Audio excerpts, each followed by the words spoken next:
So speaking of games, we are going to be playing a bit of an English fluency game where we're going to be challenging ourselves. Each of us will take turns, and our producer Izzy is in the studio, and he has been kind enough to prepare for us some words that most beginner intermediate learners might overuse, right? And each of us is going to try to come up in a very short amount of time. I think we'll give ourselves a 30-second timer to come up with as many alternatives, as many synonyms as we can for that simple, more beginner to intermediate version. All right, so Izzy, prepare our first word. Who wants to do the honors? Ksenia, do you want to be the first to go? Yeah, I'll go first. All right, Ksenia, your word is big. Big, large, enormous, gigantic, massive, colossal, huge. Did I say large? Then what else, guys? Extreme, extraordinary, depending on the context where we use big or large.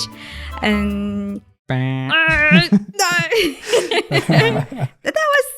was how many? Who counted?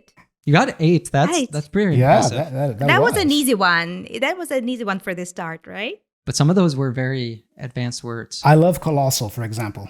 Colossal. Mm-hmm. Reminds me of the 7 wonders of the world, right? I think the ancient ones. I thought of gargantuan. I wasn't sure if you would get that one. It's like gigantic also, right? Even bigger than that, right?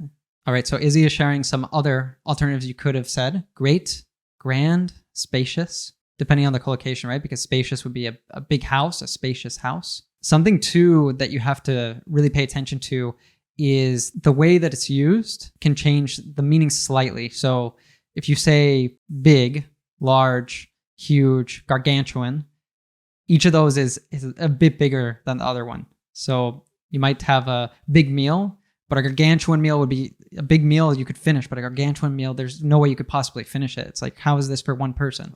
Paying attention to that when you hear these words, when you read them, just because it says the definition is something big, that doesn't necessarily mean that it's got a subtly different meaning depending on the context. All right, so Thiago, do you want to go next? Are you ready for the challenge? Yeah, let's do it. All right, Thiago, your word is friend. Friend. Let's say Ethan. Ethan is my friend, my pal, my bro, my partner in crime, friend. What else? He's my friend. He's my... Oh, man. I think I'm Amigo. Amigo, Latino. Yeah, there you go. Thank you, Ksenia. Or comrade. That comes from Russian, right? My comrade. Oh, man, I did horribly. I got 3 only.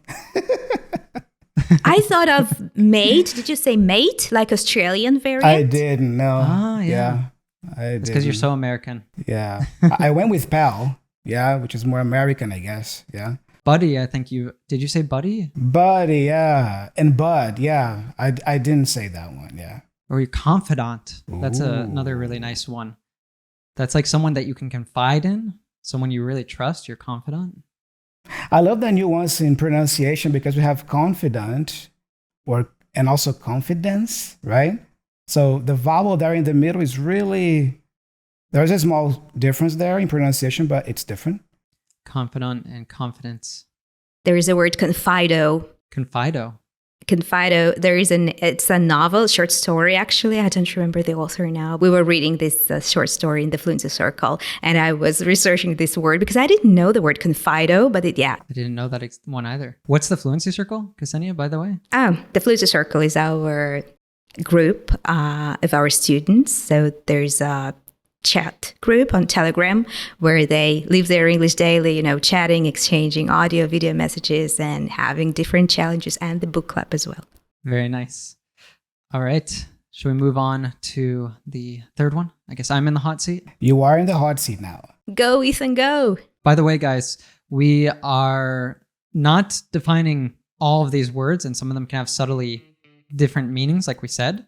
But if you listen to this in the Real Life English app, then you will be getting all of the alternative definitions and vocabulary flashcards so that you never forget them. So if you've not yet checked out the Real Life English app, our app is the only place where anytime, anywhere, you can simply press a button and instantly be connected to another English speaker in another part of the world for a fun and dynamic conversation completely in English so that you can put into practice everything you're learning today.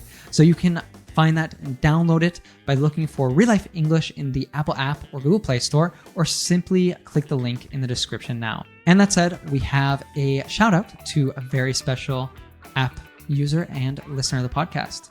All right, this one goes to 𝗥𝗲𝗹𝗟𝗟, who sent us a response to our latest newsletter. Thank you so much for the response. And Aya says, "Hi, Thiago. I hope you've had a great day so far. I just wanted to express how thankful I am for your amazing email, and I couldn't agree more with everything you said about learning English. It's all about the cultivation of courage, and that's exactly what the Real Life English app has helped me achieve. When I stumbled upon your cutting-edge app, my confidence skyrocketed drastically. At first, I was insecure and couldn't say a word. However, once I had my first English conversation with a lovely girl from Korea, my perspective shifted." Yeah, so hopefully for you, dear listener or viewer, if you've not used the Real Life English app yet, we're hoping that having some conversations there will really open your eyes up to the world as well, and you'll see how much more confident you can become in just a few minutes even. All right, now let's get back to the episode. All right, my word is hard. That doesn't mean it's difficult, challenging, arduous, noggin scratcher. Wow. Stressful, straining, strenuous. Oh, it could also be, well, okay. I didn't go in the direction too that it could be like something that's physically hard, right? I was thinking of something that's maybe mentally hard. It was challenging. Yeah. Oh, Izzy wants me to go again with the physically hard. So, rough. I don't know. Solid. Heavy. Yeah, that's it. That's even a harder one. Tough as diamonds. Rock hard. I don't know. That's a more challenging one. So we had some other ones I missed. So firm, solid. Did I say that one? Solid. Yeah, I think you said. Stiff, durable. Oh, that's a good one. Durable means something that's long lasting, right? Resistant, dense. I was trying to think of that. I thought of the word porous, which is the opposite. Something that has a lot of holes in it, like lava rock is very porous, but something that's hard is more that dense, stony, impenetrable. Wow. Meaning that, like you were talking about the game that you liked when you were a kid, Ksenia, that had castles. You might say like an impenetrable fortress. Yeah. Meaning a fortress that can't be penetrated, that you can't get into it. Tough. That's one that's underused, right? And it's a fun one for pronunciation. TOUGF, but the GH, but the GH is pronounced as an F. Ooh, formidable. Have you guys heard that one before? Yeah, especially collocating with challenge. We are facing a formidable challenge here, for example. Vexing. I think I heard it a couple of times, vexing. And it's also about like more mental fatigue or something. Perplexing. I think I use perplexing. It's like puzzling, confusing. Yeah, I tend to like the longer words, so bewildering and perplexing. They catch my attention. Make you sound very, very noble if you say that it's a bewildering problem. Right. I mean, who talks like that, right? Not like this. All right, we're going to do a final round. This is like the grand finale, where we're just going to have some fun with it. All of us are going to just yell out words and see who can come up with the most. And, you know, our producers are going to try to keep track of that. It might be even more difficult for them counting because of all of us speaking at the same time, but let's give it a go. And the next word is great. Amazing. Fantastic. Fabulous.